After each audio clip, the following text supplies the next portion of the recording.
Hello, it's Jennifer. Today is Monday, July 17th. I want to talk about some of my melon and cubit plants today, but first of all, I noticed that for some reason, one of my Tomatillo plants has dropped dead. It's full of tomatillos. It had more tomatillos than leaves, but looks like it just gave up and died. The other plant appears to be struggling too. I don't know what's wrong, but I gave extra water today. My giant tomatillo plant is self-destructing, so it fractured here, so I guess I have to remove that whole branch. I'm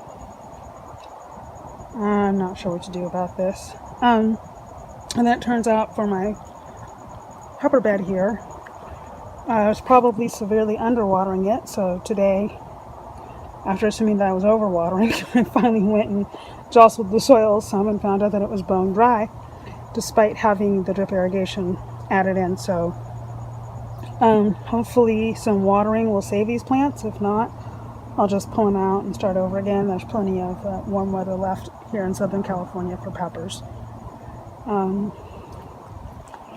So I got rid of this ground cherry because it died from underwatering. I don't know if this pepper is going to come back. And this is the pepino plant, which I gave extra water today as well. So first I'll start out with my problem child.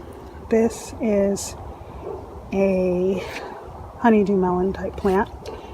It actually originates back here against the window. It has grown over here,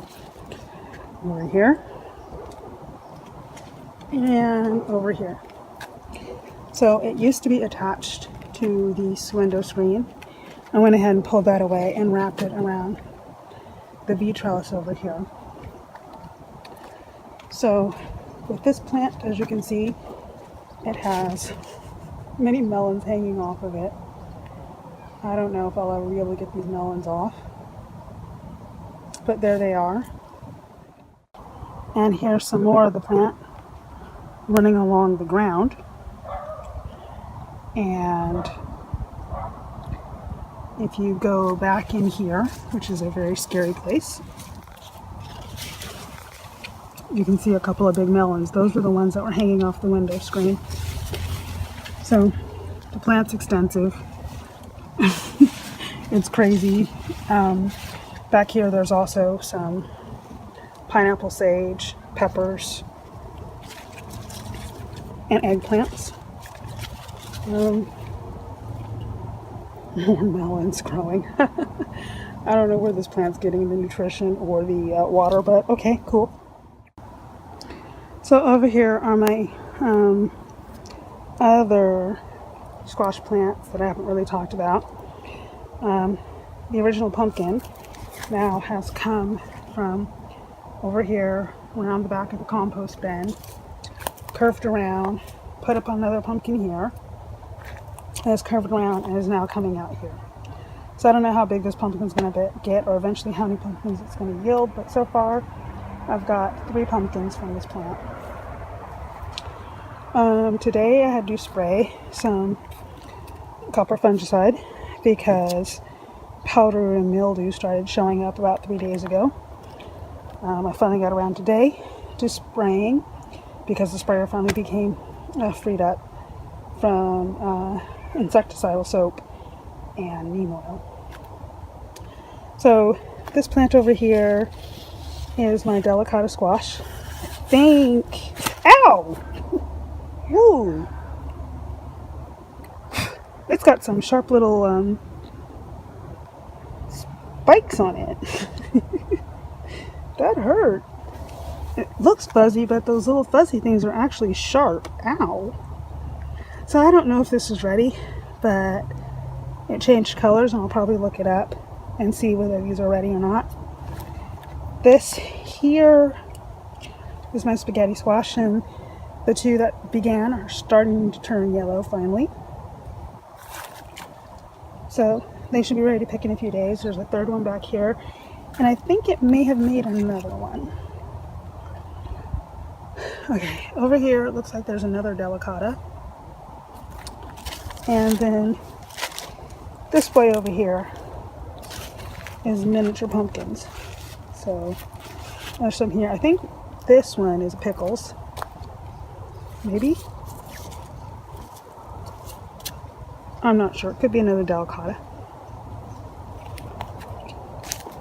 This mini pumpkin started a second life.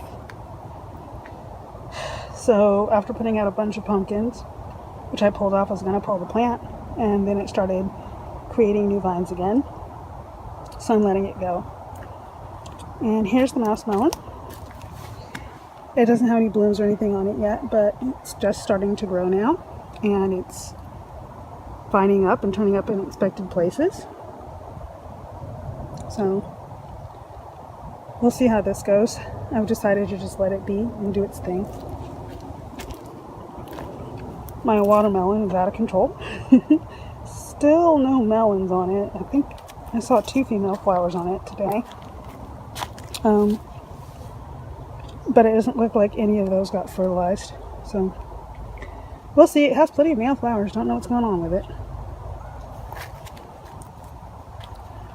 It runs pretty far and it has a lot of vines, and I'm wondering whether I should prune off some of these vines. I don't know. This is the first time I've actually got a watermelon to grow beyond its pot, so I'm hesitant to cut it. Here's one of the female flowers. It may or may not have gotten fertilized, I don't know. And here's another one over here. I guess I'll just wait and see if they start getting bigger.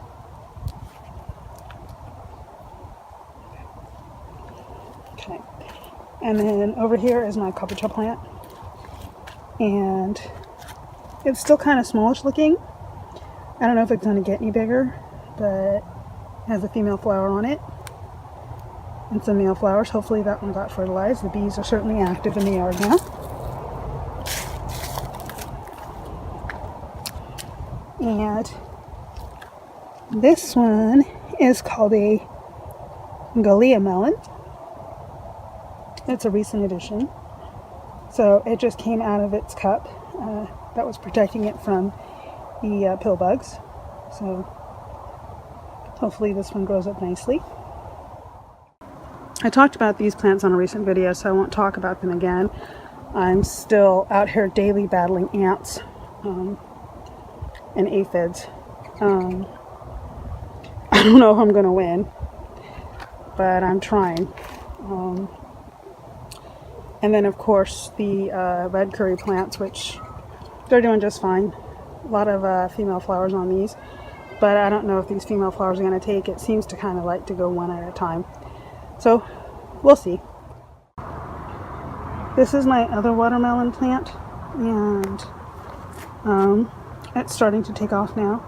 So again, I'm happy with anything that gets bigger than the plant last year. So hopefully this one too will yield a watermelon. I've forgotten what kind this is, but I think it's a bigger variety than the other watermelon plant. And then over here is my Crook squash. And half the plant's suffering, and it grew another half of the plant that's nice and green. This is my patty pan squash, and it's suffering.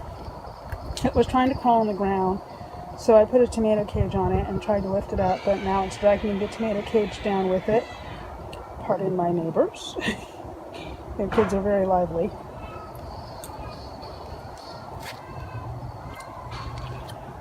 So, I'm not sure what to do about this plant.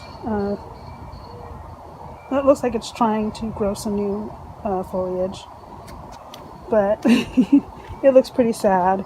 And then its companion plant also looks sad. So, I don't know. But, I'll keep it going as long as it stays alive. And that's about it for today. I think soon I'll probably give these all some Epsom salts and some fish emulsion to keep them going for the rest of the summer. I don't know. The heat seems good, but it's still hard because the soil, especially in these grow bags, dries out so quickly when it's hot. And then the cement that they're on here, even though they're on platforms, can get to above 130 degrees Fahrenheit. So sometimes it's just really, really hot, and I worry that the roots are getting hot. And that's it. See you later. Here's one of my doves. Its mate just flew away. And for a little update on the caterpillars. They're still here. So the birds and the lizards haven't eaten them yet.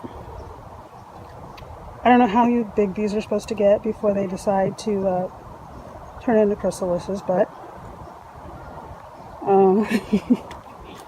they're still chowing down. See a close-up of this one. Putting stuff in its mouth. They're quite hungry.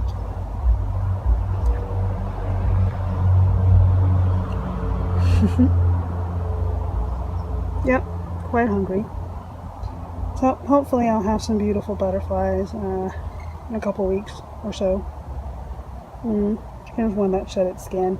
That's gross. There's another one down there, chewing away. Yep, very hungry caterpillars.